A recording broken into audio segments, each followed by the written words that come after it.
Rabia, do you even drink alcohol? Do you drink? I'm a teetotaler. No, I don't drink alcohol, and probably I should start, You're a but smart I woman. don't. You're a smart woman. I mean, really, is alcohol ever worth it? It's not worth it. No, you're so actually, I want to quit alcohol. So you're an inspiration to me. Oh well, listen.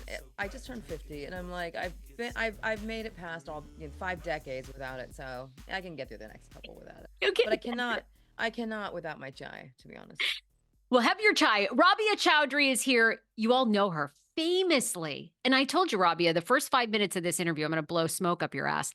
But you know her famously for the Adnan Syed case, her longtime friend who is now free from all the Yeah. work that you have done. And Rabia, I have my podcast career to thank for you. So if you had not reached out to Serial and made podcasting the enormous success, honey, I wouldn't be sitting here full time podcasting. So thank you. Well, here's the funny thing. All of us owe our podcasting careers not to me, but to Sarah Koenig.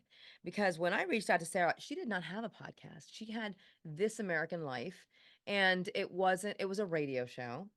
And then they said, when after she spent a year working on the case, she's like, I think I'll turn this into something called a podcast. I'm like, what is that? Right? Back then, I mean, Yeah. my podcast is 8 years old. And I Yeah. always tell people the first 3 years was brutal because people didn't know where to find it, Yeah. let alone advertise on it. Forget Yeah. it. They were like, how do you do advertising? I How was do you like, make oh, money? My parents still don't understand. They're like, what, how do you make money? But you know well, what people what don't. People ask me that to this day all the time. They're yeah. like, they think it's a hobby. So they're like, okay, so what are you doing for work? Like, what do Yeah. you do for work in LA? And I'm like, no, I have a full-time podcasting business. And they're like, Yeah. yeah, but you don't it's almost like YouTubing, you know what I mean? People, like, really do although I think Totally. they understand now how people make money off YouTube, but it's still in its infancy, Which, podcast. by the way, I still don't understand. So you know what? I have grace for the folks who can't figure out how to make money on podcasting, and but my favorite are people who have said to me in all earnestness, out of love, probably because they just want to show some connection, but they actually don't know anything about Serial or my own podcast. Is that I watch your podcast all the time. I'm like, oh, that's nice. That means Wait, do I know you you have no idea what a podcast is. No, are I do you not have a YouTube channel for my oh, you podcast. don't? Okay, you and Ellen don't? All right. No, no, no. We did For briefly. We're probably gonna relaunch it, but that's not what they were referring to. Yeah. Anyhow, it's cute. that's the new hot thing, by the way, in podcasting. Everybody, get your I podcast on YouTube. understand. Yeah. That's gonna That's be what the you're telling big me. thing. Look, you have your own podcast now. Rabia and Ellen solved the case. You are an author. I'm dying to talk to you about Fatty Fatty Boom Boom, Sure. which is really like a mindfulness book about your journey with self-acceptance and weight loss and weight criticism, which I've been through my whole life too. So what a relatable book. Yeah. That's I mean, the first book was about Adnan's story and it did really well. And immediately the publisher was like, what's your next book gonna be? And I was like, Adnan's story was tough to write because it was very research heavy, right? Like I had to follow this investigation day by day, get all the facts straight here.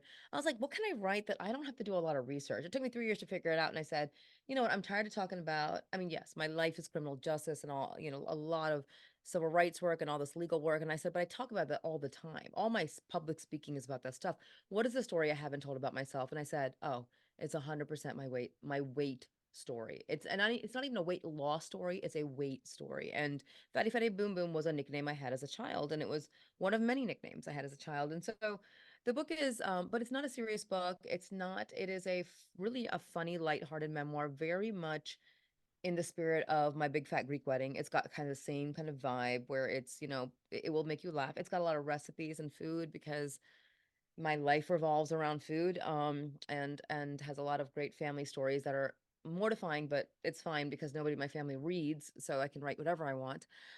So it's been incredible ah, to share that story, and I have gotten such an incredible. I did like a 16 city book tour, and all the women, and it's mostly women, but there are men who showed up. But this book relates mostly to women, especially women over their 40s who are like, I can't believe I'm still here and I'm still struggling with this shit. And mm. yeah, and showing, being very, very honest about all the things I've done. There's nothing I haven't done to like fix, in air quotes, my body. Nothing I haven't done. And so um being really honest with folks, and a lot of people have said it's really helped them. Yeah.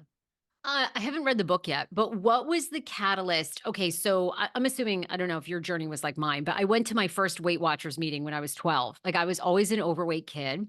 And Mhm. same thing, I grew up in the '80s. Nobody knew about nutrition then. So, right, like you were still Yeah. eating like Chef Boyardee. And I mean, when I think about all the McDonald's all the time, like all the crap they fed us, I right? grew up on Gwaltney chicken bologna, which is like, and you gotta rip off the red ribbon plastic thing that comes across it around it. Yeah, 100. I also I write about my first Weight Watchers meeting in the book and how I completely thwarted my parents from any further meetings.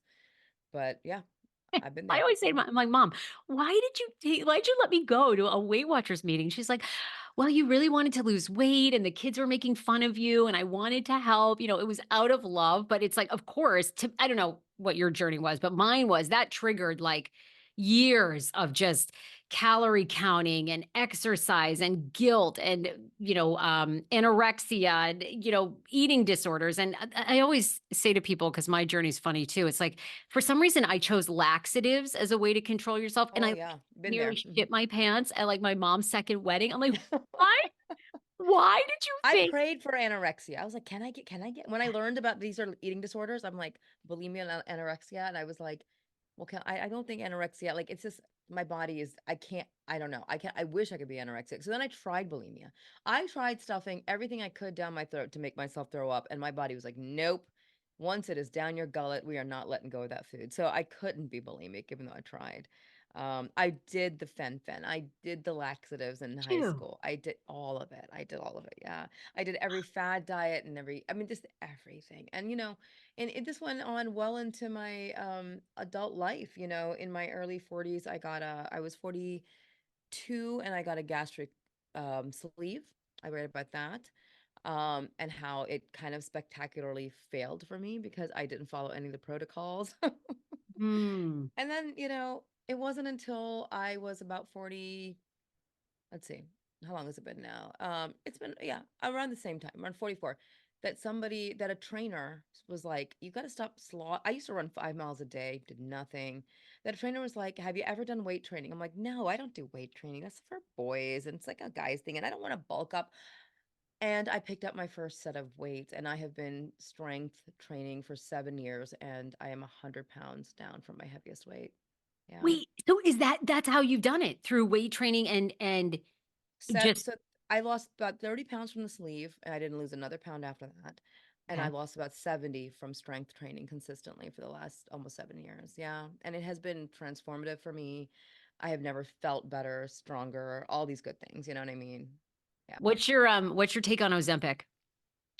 I think Ozempic is a tool, like a lot of tools. And I don't discourage people from getting gastric sleeve or using Ozempic. I think especially because I think, you know, all the issues that come with being overweight, and I've experienced them all, right? Like thankfully, I haven't had a lot of the medical, like the health issues. Like I never developed diabetes, I didn't develop hypertension, but I had a lot of pain in my body. I had pain in my joints. I couldn't be active. There are all these other things, and obviously there's the mental stuff too. But I think I think it's a useful tool, but I think it cannot be something that just like the gastric sleeve or any kind of gastric surgery. You can't it's not it shouldn't be a crutch. It should be Right. something that's a tool that you use, but you use it to help you regulate the rest of your habits, right? To eat better, generally speaking, to stop eating the Gwaltney bologna and and to move and to move your body in whatever way feels good to you. And I have a lot of friends who've been on it. And there are a couple of friends who have been on it exclusively for the last year or so, and I look at them and frankly they concern me. They don't look well, but Yeah. it's because they're not actually their lifestyles are not healthy. They're just skinny now, but they Yeah. don't have healthy lifestyles. So they're not building muscle and taking care of their bone density and they're women in their 50s and they should be. So it should be used as a tool under medical supervision but I'm not against it. I say use it if it helps you, but do it smart. You're a good woman, Rabia. I go on here, I trash it left and right. So, Do you really? Yeah, I listen, well, I because understand.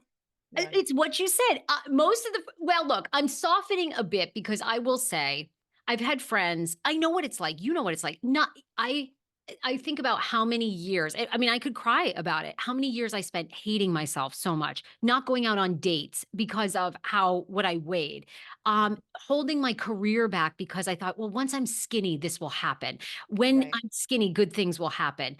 I put my life on hold for so long over a number on the scale that I see my friends who have struggled for so long be on it, and they almost have this new sense of hope and like rejuvenation, and they love themselves for the first time in a decade. And to me, I'm like, okay, how can I hate on that? Like, that's what I want for everybody, you know? Yeah, yeah. But I, I'm with you.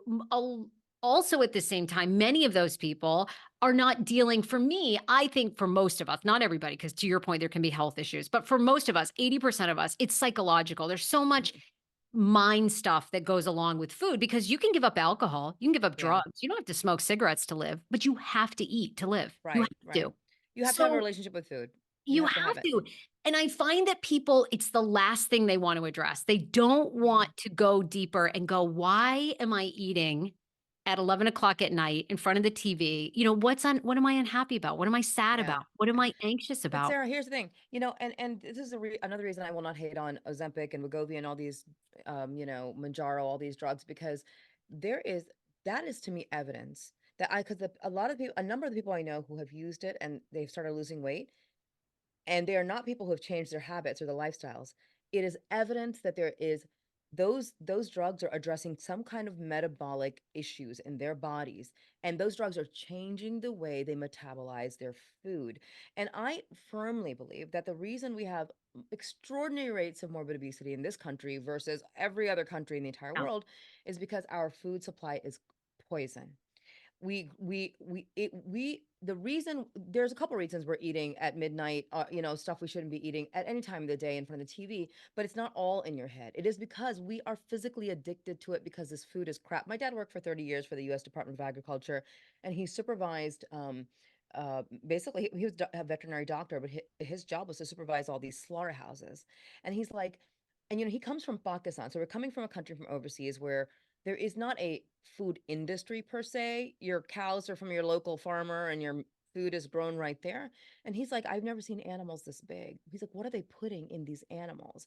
Like the growth hormones. Like we are raised on. So we are fighting things that we have been poisoned with. So a lot of it's not even our fault, frankly, You're because right. we've all tried willpower. We have willpowered ourselves out, which is why I'm like, it's okay to use something because it's more than willpower that is keeping us in that same place. We're suffering from metabolic diseases. We are not eating the way we should be eating because there's an entire industry that is profiting off of us staying sick and addicted. And so that's another Right. reason. So I'm like, yeah, I mean, like, if it helps you, but as you're using that tool, it's a great time to then re-regulate yourself and try, so you're not as hungry anymore. Great. Now maybe don't eat the chips and grab something a little better for you, or make your stuff at home. I eat anything I want now. And the reason I can eat anything, including potato chips, including soda when I want, because I have learned to eat smaller portions, and I really think that the strength training, building a lot of muscle, it burns it. It burns it. So, like you can get to that. You have to just cycle off of all that shit. Well, you nailed it too, because it is about the chemicals in our food, right? I mean, we allow preservatives in our food that you don't, Europe doesn't allow. Japan would Oh never yeah. allow. I Yeah. mean, these things that keep bread on the shelf for months when bread should be perishable within a week, you know? Yeah. Yeah. And I think too, that's what drives me nuts about these drugs is our country is so everything is a drug to fix something Yeah. else Yeah. instead of our departments, the FDA, the USDA, really getting together and going, okay, how are we going to make food less addictive, healthy for people, get people making doing gardens again, going back to Yeah. affordable local farmers. I mean, that's the bullshit that I hate because we're killing Yeah. our own people, and it's Yeah. like I mean, everybody seems to ignore that. this country is driven by corporate interests. I don't care, you name it, right? Whether it's criminal justice to like Everything. your food supply, it's all about profit making. And I did start gardening like a few years ago too, and it's a great meditative practice. But yeah, you know what? It makes me move my body. I go to the gym in the morning, I do my whatever my workout, and the evening when it's nice and cooler in the evenings, I spend like an hour and a half in the garden. And again, it's a reason to move. And then I've got veggies that I don't have to wonder about what's in this stuff and why are my tomatoes the size of my head. Yeah, I know. I know. It's so true. All right, well, let's talk corporate America now that we're on it and how Not much I know about it, but how everything is now a business, right? Even the Justice Department. mhm. So Adnan, it was released. I Yeah, mean, and in unbelievable. 2000 and September 2022, almost 2 years now. Yeah. Okay, can you give us an update? How's he doing? He's doing What's he great. doing? So literally within a month after he got out, he started working at the Georgetown University. They have something called the Prison Justice Initiative, and that's also the same organization that does education in prisons. So he was already doing like a degree through their program.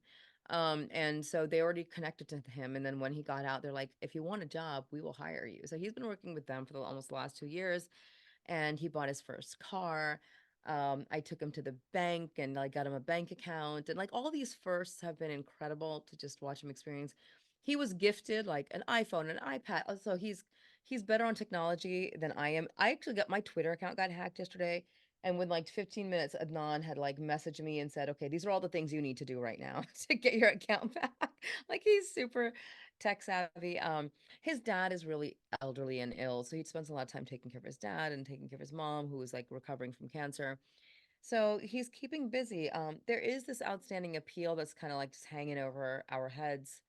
And we're hoping it could be any day now that we get a decision from the Maryland Supreme Court, and that will basically either cement his freedom forever or put him back in the system and he has to go through like another hearing, and it's ridiculous. So we'll see. But so far he's doing well. Yeah, I was reading about that. But it's always, I don't know, the loss language is difficult for me to interpret. Yeah, it's complicated. This is a complicated appeal. So what was it? It was like vacated a year ago. What does that mean? And it was kind of Yeah, like based on Heyman Lee's family, right? Didn't they want to yeah, sort of be yeah. heard? So what's happened is actually unprecedented. It has never happened before, which is why it's very confusing, not just for non-lawyers, but for lawyers too. What happened was Adnan got released. The day he got released, there was a hearing, right? In his the state, meaning the prosecutor and the defense had filed a joint motion, which is a big deal when they file one together because usually they're fighting each other. They filed a joint motion to vacate his conviction because the prosecuting office had said, look, we have spent the last year and a half investigating this case. This guy didn't do it. We believe he's innocent. And also, when he was prosecuted 20 odd years ago, like there was all this unethical shit that happened and his constitutional rights were denied. So he deserves a new trial. The judge agreed. At the hearing, the victim's family always has a right to speak. Okay. And so, but the victim's family did not appear. They live in California. It was Hameen Lee's brother. He didn't appear, but the judge paused the proceedings for an hour and then gave her brother an hour to speak over Zoom. He spoke over Zoom and he was lovely and gracious and said, I accept if this court is saying that, this was not done fairly, then I accept that. But this has been very painful for us. Anyhow, all this is happening. Adnan comes out, and within 2 weeks, the victim's family files an appeal saying that the proceedings themselves, so the actual hearing was unfair because they had not gotten enough notice to fly in from California because they should have the right to be present, not just speak, but be present. Now, there's actually no law in Maryland that says they have the right to be physically present. There's no law, number one. Number two, they had about 5 days notice before the hearing. Okay, so number three, and I gotta say this, I've been to like every hearing that's ever happened in Adnan's case. They have been to zero. Since the trial, the family has not attended a single appellate hearing in the case. So we really didn't expect them to come anyways. But so they filed this appeal and we're like, oh, it's going to be dismissed because there's no cause of action and there's just nothing here.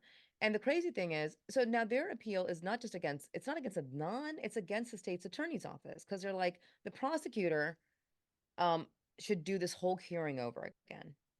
And here's where it gets crazier. The Yeah. Maryland Attorney General, who is like the boss of all the state's attorney's offices in the state, joins on behalf of the victim's family and says, yes, we agree that the victim's family. Now, so the Maryland Attorney General is now against the Baltimore State's attorney as parties, okay?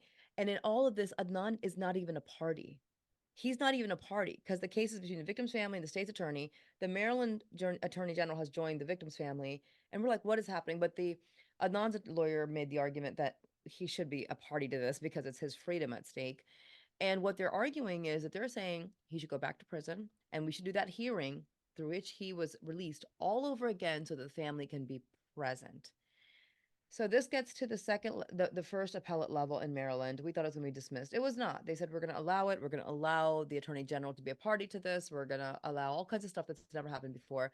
And 2 weeks out, 2 or 3 weeks after he was released, actual charges were dropped by the prosecutor, which only a prosecutor can bring or drop charges, which was fantastic, right? Because that means he's not even going to get a new trial, which was what originally was decided.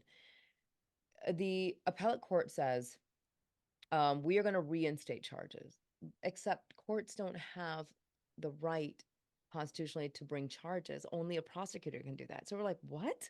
How can court reinstate charges? You can't do that. And they came up with this ruling that was even crazier. They said the victim's family absolutely has a right to be present, but they don't have a right to speak.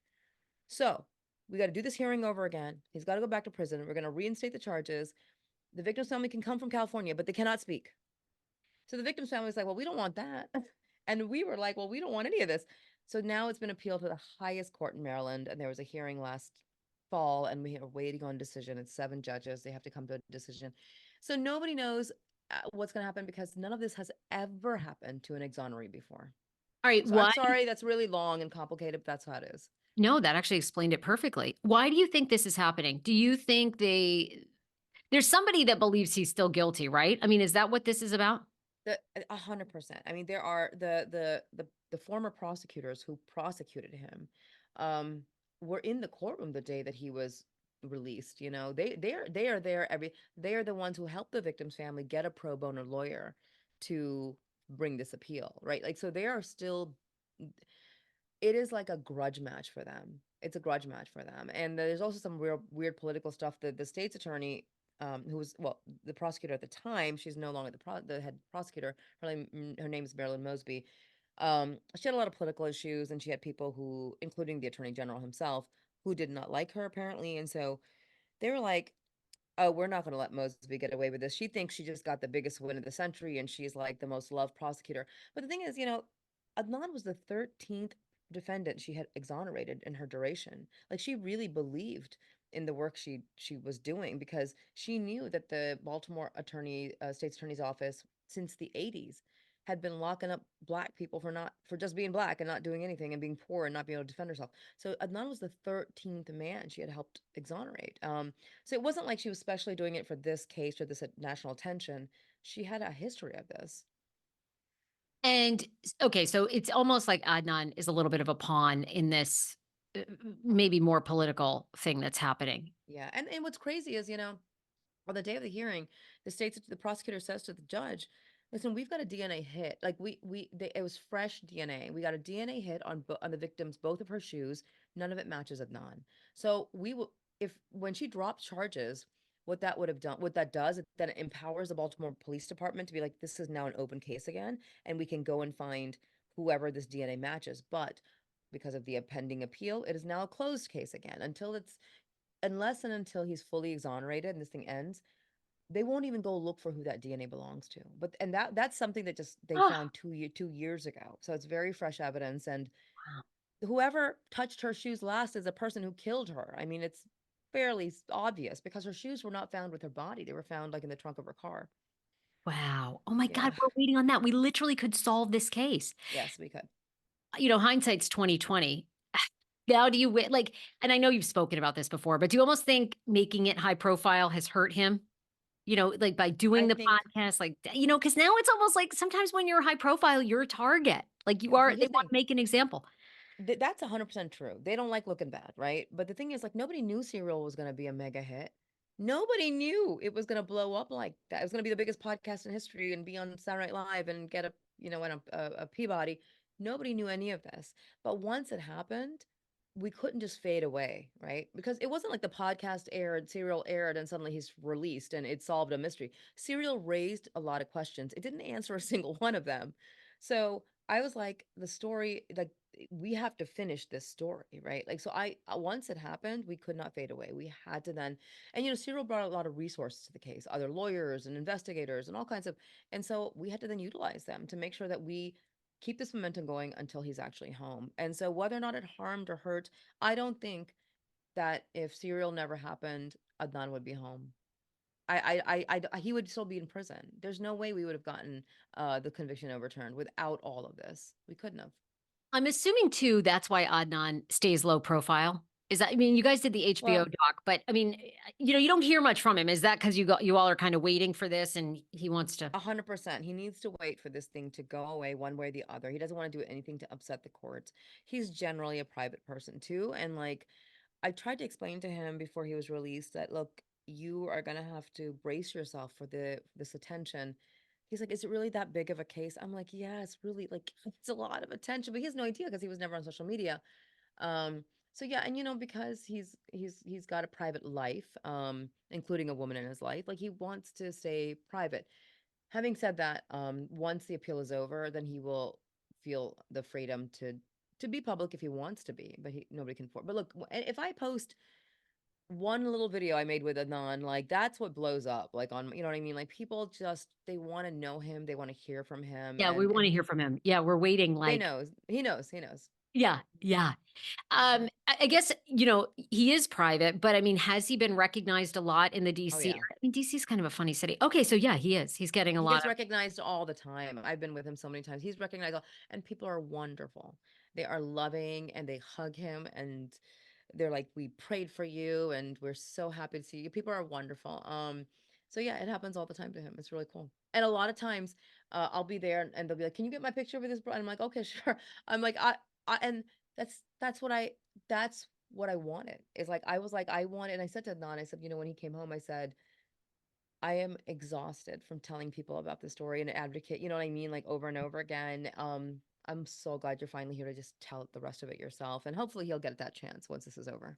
Rabia, you are the friend we all want, girl. You give 110 to the people in your life. You can tell, so Well, I mean, I'll say this, so I've worked a lot of exonerations since Adnan's case. Like, I think we've done 25 or 26 cases. I'm working two of them now.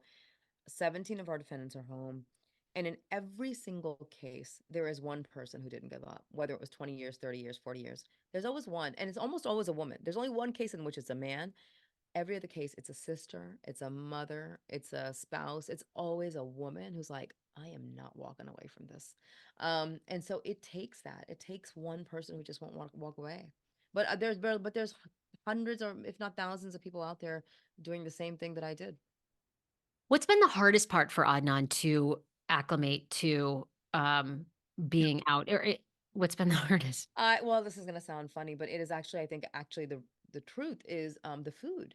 He gained a ton of weight in the first like 6 months to a year when he got out, because suddenly, I mean, there's footage of him, and I don't think it's aired yet because HBO commissioned a fifth episode of the documentary when he was released, and Okay. that's we're also waiting for the appeal to go away for that to.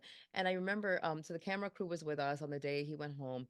He gets home, he hugs his dad, and he goes straight to the fridge and he opens up the fridge and it's like, and I remember the first few days he would call me, the first couple of weeks actually, be like, Rabia, it's like 11 o'clock at night and I can just go to the fridge and eat anything I want. Like, since he was 17, he did not have the freedom to just grab a pack of crackers or some juice in the middle of the night. Like, like it's, Yeah. and for him to do anything he wants really without having to ask somebody, being told where to go, where to sit, how to talk. I mean, like, but the food was a struggle. He ate so many cheesesteaks and wings. I can't. I mean, he put on a ton of weight, I and did so for the see a last, picture, yeah, of him. It was, yeah, yeah, I did see that. yeah, he's a big guy, so he can carry a lot of weight. But we were like, look, Adnan, you gotta like develop your diabetes or something. So he it's been a struggle for the last 6 months. He's been much better. He started working out again, and he looks good. I saw him a couple of weeks ago, and he's regulating his food. He's still eating well, but he's not eating to. I mean, it's like a starving person, right? Not getting a chance to really have whatever they and he was a kid when he went away. So imagine all these years later the options that are available versus back then. He only ever went to McDonald's, which is down the street from his house, because he had just gotten a car. He couldn't get too far. And now it's like, oh my God, the world's his oyster. He angry is I don't know. I'd be probably pretty angry, I guess, or mixed up. How's he like No, he's not angry. And the truth is, most incarcerated people who have long-term prison sentences, if they remain angry, they will die. you're going to die in prison, because that translates Really? into yeah, that translates into prison violence, and a lot of people die in prison from prison violence. So when you're in there 10, 15, 20 years, if you don't if the anger doesn't go away, you can't be a normal human being. You cannot live your life. I've known maybe one or two defendants that even decades later has carried that anger, and it's you can tell like how destroyed they are, you know. But for most of the defendants that I've worked with, they're actually like they have just come to terms. You know, they're like, because most of them have even Adnan come to terms with, I will likely die here. So this is my life. This is my family. This is my community. This is my job. And Wow. they cannot be angry. But the truth is, even when Adnan was first locked up, like I've known him since he was like 12 years old. He's just a non-confrontational person. He's one of the most well-balanced human beings emotionally. Like he's just a big, gentle giant, and he doesn't get angry at people. And even to this day, you know, when he refers to the people in his case who are responsible for him spending 24 years in prison, like his lawyer who royally effed up his case, or the other prosecutors, he And calls them. she passed Mhm. away, right? She died. She Yeah, died. Yeah, we heard that in the podcast, right? yeah, Oh my she died a God. couple of years That after his case. She was really sick, and that's why mentally. she's Yeah. yeah, she had all kinds of issues. She had health issues. She had MS. She apparently was on drugs. She was asking for bags of cash. She had all kinds of issues. And in the year she had a nonce case, I think she had 9 capital murder cases she was trying to handle alone at the same time, which is no competent attorney could do that. And she was definitely not competent in her last couple of years. But to this day, he refers to her as, you know, Miss Gutierrez. Like I've never heard him say a disparaging thing. Jay Wiles, the witness whose entire, you know, Jay Wiles lied about everything, and the whole state's case is based on him. I've never heard him say anything derogatory about Jay Wiles, because he says, I don't know why he did it. I knew Jay, but I don't know why he did it. But he must have been in a lot under, like, he must have been scared for his life that he did that to me. So he's just a really kind person. Wow. Yeah, Rabia, Mhm. that's, I mean, to not have, and he's been there. I mean, he was in jail a long time, but I mean, to not be out and realizing what you've missed, it's so, it's just so hard. I'm sure he does. I'm sure he realizes it. But you know, um, I like to say that I'm the one who carries the rage for him. I've been raging about this for years, and I won't ever Mm. stop. But people, you know, when people meet him, or even if people see like a little clip of him online, like you can sense it even through that he's just a super gentle person. Okay, Rabia, when this case is completely dropped and he is not going back to jail, do you guys plan to sue the state? Like, because, you know, I always read about these people who are falsely imprisoned and then they get like a $28 million settlement. Are you Yeah. suing? I mean, I don't know. I mean, a lot of it could depend. He would have the right to sue if he's fully exonerated for I would sure. think, yeah. Yeah, and listen, if I was Adnan, I would sue, but I don't. Adnan has a legal team, and they would have to make the decision whether or not they're gonna do this. You know, I Stephen Avery, who he's the subject of Making a Murderer. They were Yes. You're right. Stephen Yes. Avery was the uncle, and then there's Brendan Dassey, who's the nephew, who's also convicted of the murder of Teresa Halbach. But Stephen Avery had been previously wrongfully convicted for a rape he had not committed. He had been after for 18 years. He had been released. He was suing the city. He was about to get like $26 million or something crazy. And then he was arrested for this murder that he says he didn't commit, which I actually believe him. I think he's innocent. So, you know, I mean, like, I'm just like, Adnan, stay out of Maryland, stay out of Baltimore, and then maybe think about it. But I don't trust those folks for a second. But I don't know. He would have the right to do it though. But maybe the city would offer him a settlement or something. You know, I don't know. You can move to another state, right? And, but you know, they all talk. So, He lives in another state. I mean, right now right. Then but it doesn't help he because visits Maryland. Yeah. all the law people, all the justice people are all in talks. So, you know, it doesn't matter what state you live in. If I know, you know, to your point, that's a real dilemma, right? To think about maybe when this is all dropped, you just move on and enjoy the rest of your life and just like, I don't know. Yeah. That's tough. That's really tough. Well, yeah, and it feels fundamentally unfair. He is entitled to some kind of compensation. Like the man should not be working for, you know, an hourly paycheck at this point in his life. Yes. Yeah. You mentioned that he is dating. Like, I mean, that has to be a whole new world for him because the Well, last, he's not dating. He's actually in a committed relationship, and they have been together from before he was released. So, but this is something that we did not share with the world because it ain't nobody's business, and he did not either. And so they've been together. They were together for a couple of years before he was released. So when she entered the picture, and she's lovely, she's amazing, and she was integral in helping get him out. I mean, she works in finance, but this woman learned the entire world of how the criminal justice system works and did all this advocacy with me and some other folks on this case. And so they've been together for quite a while. They're in a committed relationship. So he's like, I'm not trying to see Oh, nobody else. Yeah, yeah, yeah. They're okay. very So happy together. I'm sure, everything's in limbo for them, but do you see him getting married and having a family? I mean, is that something he wants to do? Oh, 100%. Yeah, 100%. Yeah. Okay. He Are we gonna? listen, I'll say this. When he was in prison, he'd be like, he would forward me because he couldn't keep like these stacks of letters he was getting after Serial happened. And he would send them to me or he sent them to his mom to like hold on to or store somewhere, right? And the women, the hundreds, if not thousands of women who wrote and to this day are like, I would like to date you. I would like to marry you. I'm like, just, I listen, I can't help you here. I have had women reach out directly and say, can you please introduce me to him? I want to like be in a and I want to be like, I know you think you're super unique, but like there is a huge line of women who want to date this guy. I don't know why, but but they do. Like he's like a brother to me, so it's not I can't see him in that Yeah. way. But oh, the pictures he was sent and the he a strong man. I mean, let me tell you. I always say, to my friends and stuff that are single, go to jail. That's the best place to meet somebody. I mean, because I tell you Yeah, what, women are attracted to people in jail. Men are attracted. Everybody loves somebody in jail. So, I mean, get in jail and you will be in love. I'm That's not how going to it talk works. about who this is. There's a really well-known, another well-known innocence case, and this guy, his advocate was his wife, right? He was exonerated eventually, but his advocate was his wife for many, many years. But everybody kind of knew that he had like girlfriends on this. He's in prison, and the man's cheating on his wife. So, Oh my God. not Adnan. It was not Adnan. That is so great, though. Okay, so he's met this woman. I'm assuming she probably did contact. They met in jail, so she met him, but it worked out. She had never listened to Serial. She had watched the documentary. And then she wrote him a letter. And like I said, he got lots of letters and he often did not he couldn't write back to everybody. He would Yeah, write back to select, like he would write back to like when students wrote from high school together or something like that. He did not want to develop a relationship with because there was so much publicity around the case. The last thing he needed was him writing letters back to a woman and then that getting on social media. Like, you know what I mean? Like he has no idea who's on the other end of that letter, right? But there was something about this woman's letter that he wrote her back and then they wrote back and forth. And then after a while, I think after a few months, they started talking on the phone. Then she went to visit him and it just went from there. Yeah. are we gonna get, when you guys can, I'm assuming the HBO documentary is gonna show a lot more of his personal life. Is that kind of where you're thinking like he'll really be able to tell more of his story over the past couple of years? I've already seen the cut of the last episode, so I know it. I mean, unless they're going to recut it, but but she also does not feature in that because they want to protect her privacy. She does not want the attention.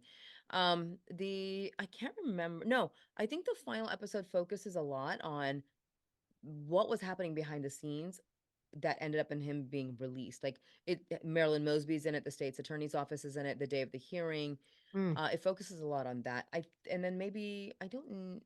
They probably should at this point do a little more filming and recut it to include what he's done in the last couple years. yeah.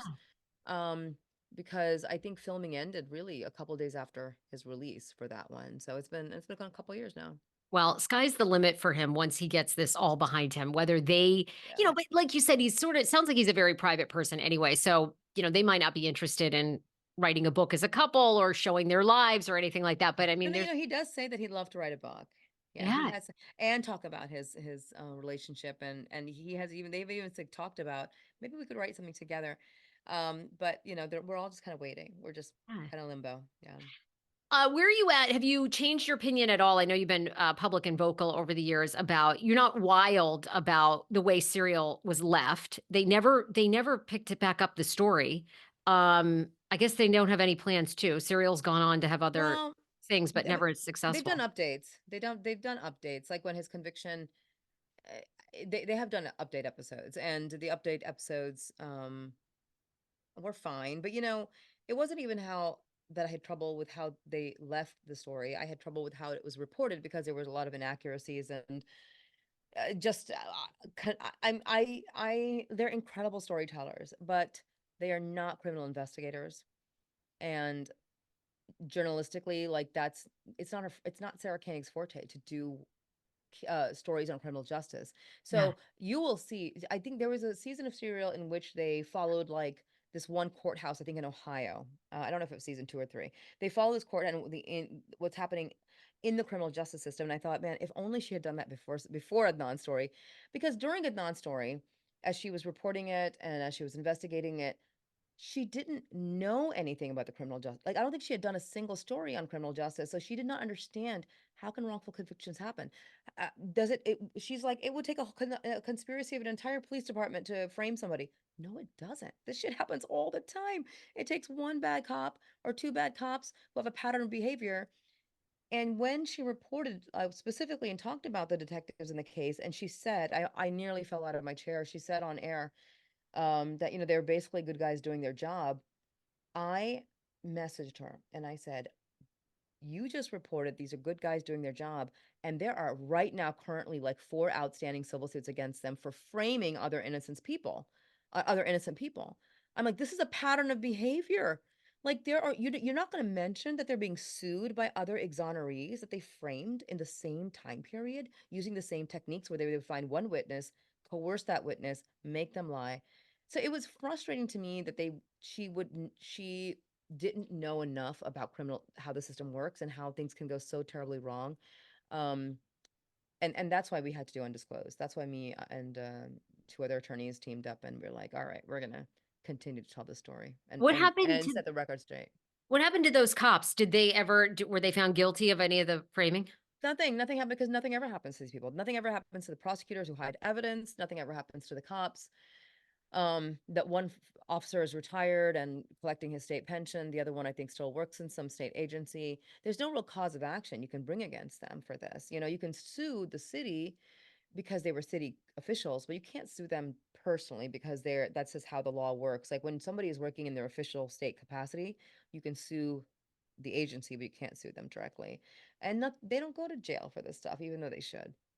They Uh, definitely should. well, do you think things are changing though? I mean, now we're a decade in to po- true crime podcasts that are enormous. Looking at and Yeah. there's such a renewed interest, right, with DNA getting so specific. You're reading Oh, every yeah, yeah, week yeah, across this yeah, country of a yeah. case solved from the 80s, a case solved. Okay, do you think the accountability is getting better? The Yeah. policing is getting better. I think in general, I think it has gotten slightly better. It will continue to get better, and not just because, like, this there has been a sea change in terms of people's perceptions of the criminal justice system. Look, I grew up in an era where we watched Dateline and we believed the cops were like, we got him. You know what I mean? We had we had so much we grew up with so much trust in state officials and law enforcement, that when a police officer testifies in court, the jury believes that police officer. Yeah, I mean, like, it just feels like it's impossible for this person in uniform to lie to us under oath, having put their hand on a Bible. Sure.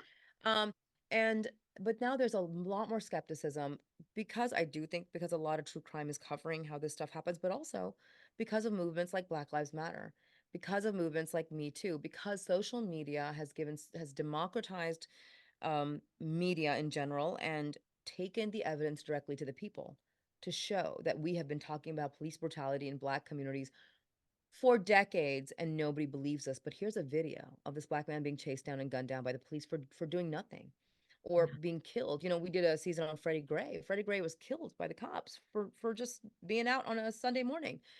And so there is a lot more healthy skepticism in terms of accountability. The only slight shift I've seen in a couple of states, I think California is one of them, there might be a second or third state, I don't know, is that when there have been a couple of laws passed that when a prosecutor withholds on purpose evidence of a person's innocence, because remember, the police gather the evidence, Like, they give it to the prosecutor. The prosecutor has it. It's their decision whether or not decision. They're supposed to turn it all over to defense, okay? But they don't in certain cases. If they're unethical, they won't. That's called a Brady violation. And it takes maybe decades to discover that a Brady violation took place, which will allow that defendant to get a new trial. But in a couple of states, they have made this a felony, okay? That when a prosecutor does this, they can be charged with a felony for withholding evidence. I think that's a great first move. The problem is this: you've got a prosecutor who committed a Brady violation 20 years ago, right? Now you've got to have a prosecutor in office who's willing to charge that prosecutor, and they don't want to do that. right, they're all So, friends. I mean, they're all like yeah. friendly in the business. Yeah, And, it's and they're like, that could be me next, right? Like, I mean, I don't want to do. So we are many, many, many years away. There has been a little bit of a movement to get more progressive prosecutors hired in office, and that has been met by a backlash from police agencies, because they don't want to deal with progressive prosecutors. So what they've done in Baltimore and other cities is say, we're going to stop policing. We're not going to police anymore. So crime rates go up. Then people say it's that prosecutors. Yeah, we know. I'm living in Los Angeles. I feel it. You know, It's like, yeah, well, it's a tough, you want better policing. You want more mindful policing. You would love a yeah, social worker out, a every hundred night percent, with yeah, in these units, right. because You want mental health professionals. You want, it's yeah, it's so much mental health, which is like a whole nother crisis in our country. But anyhow, so you want that, right? But like living here, it sucks. This is a city where you are always watching out, watching mm, your back because there aren't police around. It's like I'm always, I'm getting ready to tweet like the mayor. She's doing a good job cleaning up homeless, but it's like, where are the cops? And I know she's yeah, trying to hire them, but she yeah, can't hire, and it is like but you want a safe neighborhood, and so you yeah, want but what's your take, out here, right? It's very divisive too. It is everywhere. But there's so much with our district attorney about like they're not prosecuting low-level crimes yeah, and they should, but they claim that it doesn't help because once somebody's in the system, it's so hard to get out. yeah, All right, yeah, what's your take? Because it's hard for me not as personally, living here, it's hard to not be like, all right, why aren't we prosecuting people for pull them over for traffic violations. People drive crazy here. Like mm, graffiti's out of control. It's like to me, those little right. things, don't they lead to more? Or The what do I problem have to is put up with the not graffiti? What's the up? the problem to me is not so, look, I think that we do have to decriminalize a lot of things. So in Maryland, and a lot of states, possession of marijuana and personal use of marijuana has been decriminalized. Right. That makes sense. Nobody has gone out on a murder spree after getting high, right? Like there's it's a non-violent offense even when it was criminalized, right? So I don't believe people should be incarcerated for non-violent behavior generally, but that doesn't mean there should be no accountability. So the prosecution should not end in incarceration. The prosecution should end in things like you're going to spend 100 hours cleaning up graffiti There that you you go. put out there. That the problem is that we don't have a lot of space for judges. A lot of judges are their hands are tied when a defendant is found guilty in front of them. Their hands are tied by sentencing guidelines. That if they are charged with under the statute, under this kind of charge, then that statute correlates to these sentencing guidelines. So the judge is like, I don't even have a choice. I got like they're called mandatory sentencing guidelines, and so if we could break away from those and have better sentencing and like community service hours for people and like cleaning up there is so much work that could be done by people who need accountability, and actually the structure would probably help them, and Yes. they need therapy and they need fellowship and they need a lot of things that they could find if they were sentenced properly. That's the problem. So I am not for using incarceration as a fix, because it is 100% true. Not only does it just basically make a lot more people rich, when you incarcerate somebody, let's for a low level offense, right?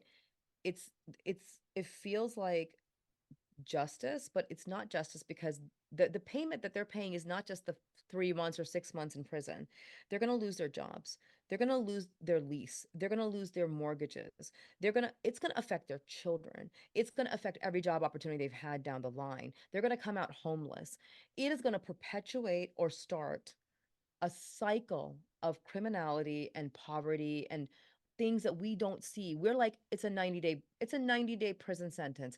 Imagine, Sarah, you and I, 90 days being locked up, not able to do any of the things we need to do just to run our lives. I Yeah. will lose my house. If I can't work for 90 days, I will lose my house. And my children will not have a provider. They will go into foster care. So there's so many cascading effects of even like light sentences that people don't understand. That's why I'm against mass incarceration and incarcerating. But there are That makes people who are sense. violent, if you're violent and dangerous, lock them up. Yeah. Simple as Couldn't agree more. yeah. What's your take on some of these high profile cases? Specifically, I'm thinking Scott Peterson with the Innocence Project. What do So you you think, have girl? clearly not listened to our premiere episode of Robbie and Ellen Solve the Case. No way. When I just listened to an episode. I loved the Kevin Spacey breakdown of Oh, so wait, what you listen to, yeah, yeah. What you listen to, so we our podcast is a little long. It's kind of like developed this way. Uh, our podcast basically is Ellen Marsh and I. We have on a celebrity guest, and we go do a deep dive into a case they want to talk about. But that happens every other week. It's like twice a month. So on the off weeks, what we do is her and I talk about. It's called about damn crime. We talk about crime stories in the news. And so that week we talked about Kevin Spacey. was But great. if you look at other episodes, you'll see we have celebrity guests, and then we've had all kinds of really interesting people. And then we'll be like, what crime are you obsessed with?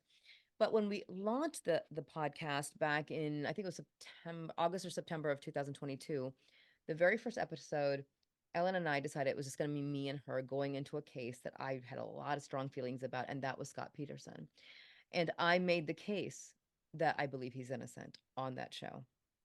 And it wasn't until a year later, more than a year later, the Innocence Project actually took his case. And I was like, thank you, vindicated. People lost their minds over that episode. I convinced a lot of people that he was innocent, people who would not believe that I would be standing up for this guy. Um, but a lot of people were like, hell no, he's a killer. And how dare you? And I'm like, that's what I'm kind of an expert on this stuff. I can see the red flags. I think he's innocent.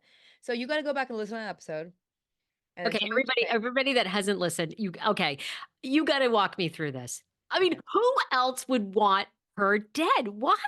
Really? Um, the thing is, like, why would he want her dead? Explain to me. Like, they have no history of domestic violence. He has the forensic evidence alone proves that he didn't do it. There's nothing about the way he behaved on that day that lines up with how any other domestic, like, we call them family annihilators, right? Or it's a domestic violence case that ends in murder. But if you look at Chris Watts and others, in any similar case where the spouse or the partner has murdered the wife and kids, they do everything to delay the involvement of law enforcement. It's always somebody else who reports it. It's the sister, the friend who can't get in touch with the woman. They're reporting she's lost and missing. He's like, oh, maybe she just went out for a walk or something. In this case, the minute he got home, he starts calling around, and then he lets the police. He gets home around 3:30. The police are at his house, going through his entire house by 5 o'clock. Not a shred of evidence is found. A man who is trying to hide a crime of what he did the night before is not going to be asking the police to come in and look at his house. There's that. And I know that's a behavior analysis. People don't believe that's evidence.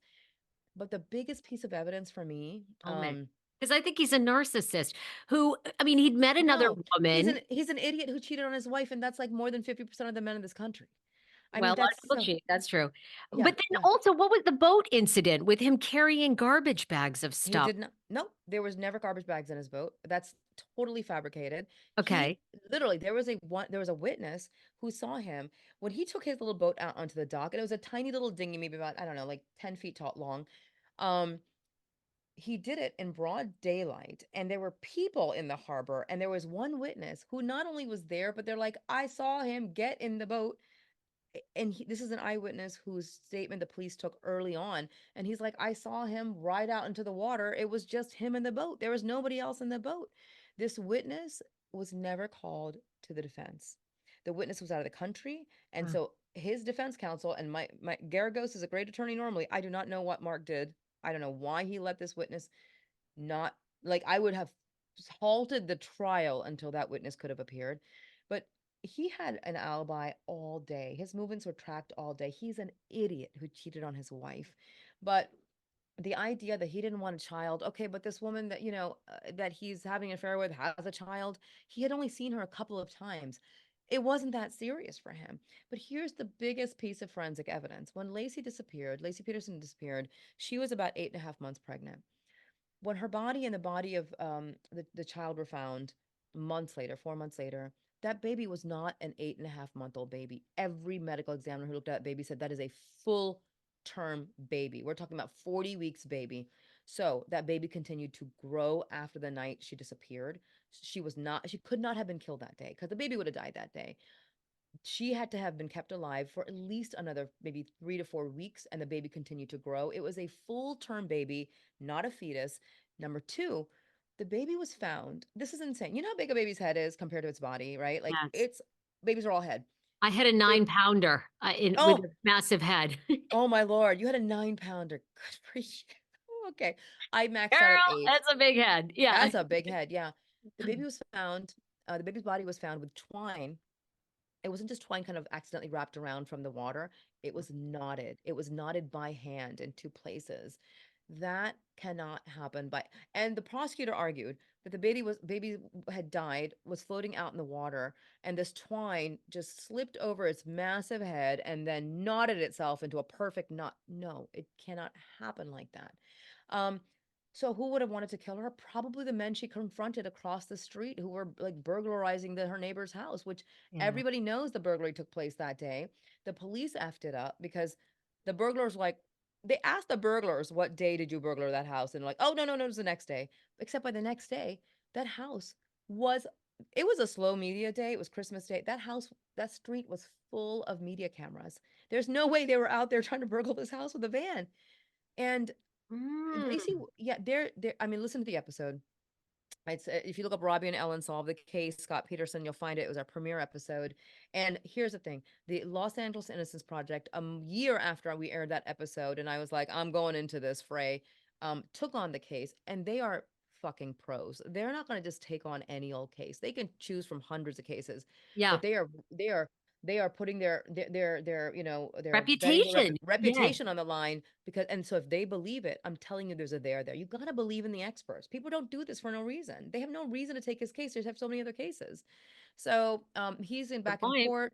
They're asking for DNA testing on a mattress that was found about a mile from the house that had blood on it that she likely could have been. And there were multiple witnesses.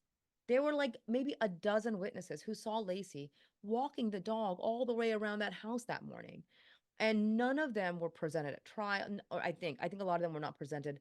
There was a man and a woman, a husband and wife, who saw a white van pulled over in that neighborhood, a pregnant woman outside, like squatting, like she was going to pee or something, and then being jerked back into the van.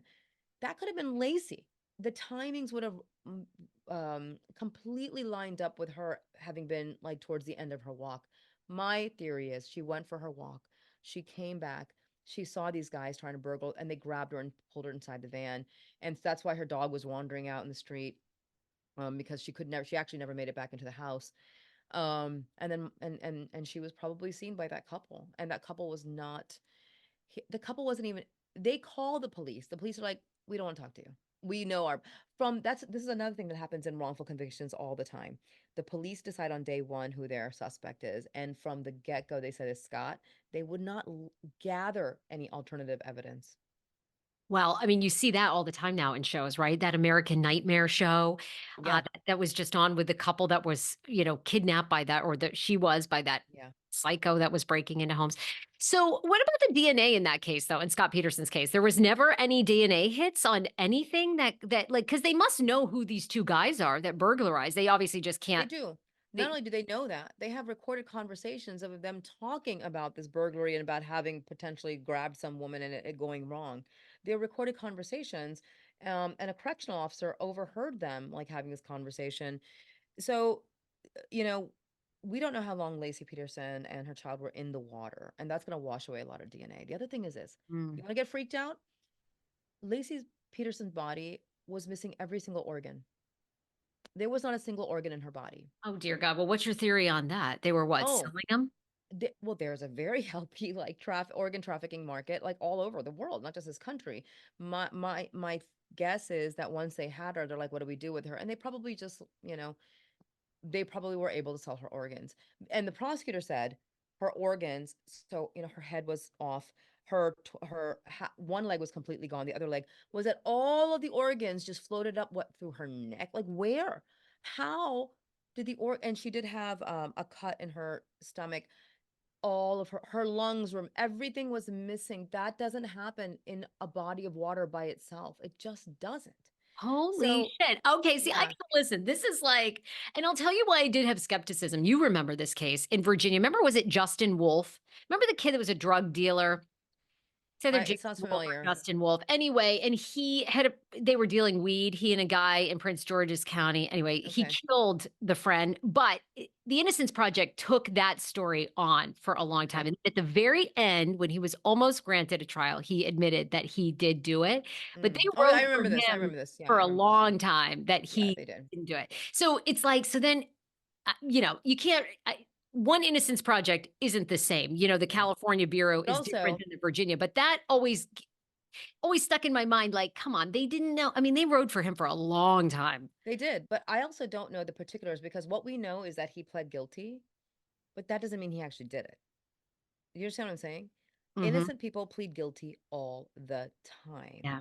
Yeah. All the time. Because they're like, I'm getting Adnan was offered a plea deal. Yeah.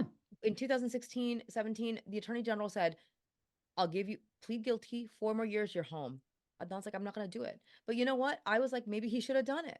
He would have been out, and but then when he said no, and then afterwards his conviction was we were going through another appellate process, and his conviction was reinstated. And it was the first time I ever heard him. I had never heard him cry in all these years. And he cried and said, did I make a mistake? Should I have taken that plea deal? And I said, Adnan, listen, the attorney general wanted you to do 4 more years. I was like, I'm going to get you home before those 4 years. And we did. We did. I said, fuck his plea deal. But innocent people do that all the time. So I don't know exactly the particulars of the Wolf case. It could very likely be that he took a plea deal because he just didn't want to keep going back to court for years and years and years and years. It's a fight that's exhausting. It's a fight that's exhausting. You're like, should I just, so it could just be that maybe he took a plea, or it could be that he was actually guilty. But I'll say this, I know some of the people who work in that Innocence Project, and they're they're great professionals. You know, they do a ton of vetting. They spend years investigating cases before they actually go to court. Last question for you. What about the Menendez brothers? I'm sure you've covered this on your We podcast have, as yeah, well. yeah, we have. Uh, they seem like they're going to get out. You think they will? I think they should. Hmm. I think they should. Look, I know hindsight is, I remember when that happened and we were all horrified. I'm like, these bratty, rich kids killing their parents, how absolutely atrocious, lock them up forever. They're psychopaths. We as a public have had a lot of education about trauma and abuse and just what, that does to people over time. And also the fact that when you're incarcerated, when you are in over time, we change. We're not the same person at 20 as we are at 30, as we are at 40. And I think that they were children who, at least the younger one, I think, suffered a lot of it. Was it the younger one who suffered a lot of abuse? I think it was Kyle, By who the suffered a father. lot, Yeah. yeah, at the hands of his father. If they do get out, I think they should get out. I think they have more than served their time. I think we have to be smarter and understanding. I don't think they're going to get out and kill other people. This was a very specific situation, right? And that's like one of the things that I'm going to consider. There are psychopaths who will they get out, they're going to kill again. That's not the Menendez brothers. They were trying to escape this terrible abusive cycle, and they were terrified of their father. Well, and since then, the Menudo member who's come forward and says that the father sexually abused him. I mean, Yeah, that to me says a lot right yeah, there. I mean, yeah. yeah, they're Yeah, going he to get sounds out. like he was a monster. Yeah. Yeah, absolutely. Rabia, you are amazing, amazing, amazing. You and Ellen have a terrific podcast. You guys have a great dynamic. I love the It's chemistry, the so much fun. It's so much back fun and doing it with forth. Ellen. Yeah, we are. I am her yin. I'm the yin to her yang, and she's a Broadway comedian, and she's just amazing. So much fun. She's got that Broadway voice. You both She are does. together. Okay, you got to come back, friend. It's so good to see you. I I'm would so love to. excited for your next chapters. And what is next for you, by the way? I mean, you're busy, busy. You're a hugely Yeah. successful podcast woman, author. All right, Rabia, maybe you don't need to take on anything else. You're a mama. Maybe you need I to. I wish I could. I every couple years I'm like, maybe next year will be slower. It's never slower. I am currently working on what I would say is the biggest case of my life. People think maybe it's Adnan Say, it's not Adnan Say. I love Adnan, but Adnan's case prepared me for this one. I'm working on a huge case, and I think it'll be, if I am successful, it'll be the biggest thing I've ever done in my life. Wow. And so there's that. But I also have I have a really fun, I undisclosed, we ran for 7 years.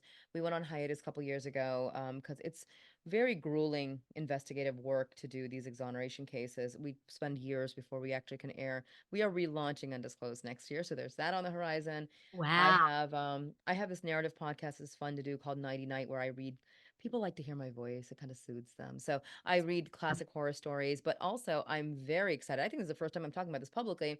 I have partnered up with the Alfred Hitchcock and Ellery Queen Mystery Magazine franchises, and we are launching Rabia Chaudry Presents the Mystery Hour with Alfred Hitchcock and Ellery Queen, and that's going to come out. That's a podcast coming out end of July, and I'll be narrating like their best mystery stories that have been published in their. And these are publications that are like 100 years old combined. So yeah, Oh my God, Rabia. Are we going to get Alfred Hitchcock's AI voice like co-hosting with you or No, what are we doing? Okay. no, God, I hope not. No, it's gonna be all me. It's gonna be all me. But Ro- I grew up loving those magazines, loving the franchise. I am a sucker for mystery, and so yeah, I'm just and the thing is, like, this is something that I've been when I first learned that these magazines still exist because I used to read them as a kid. I'm like, Yeah.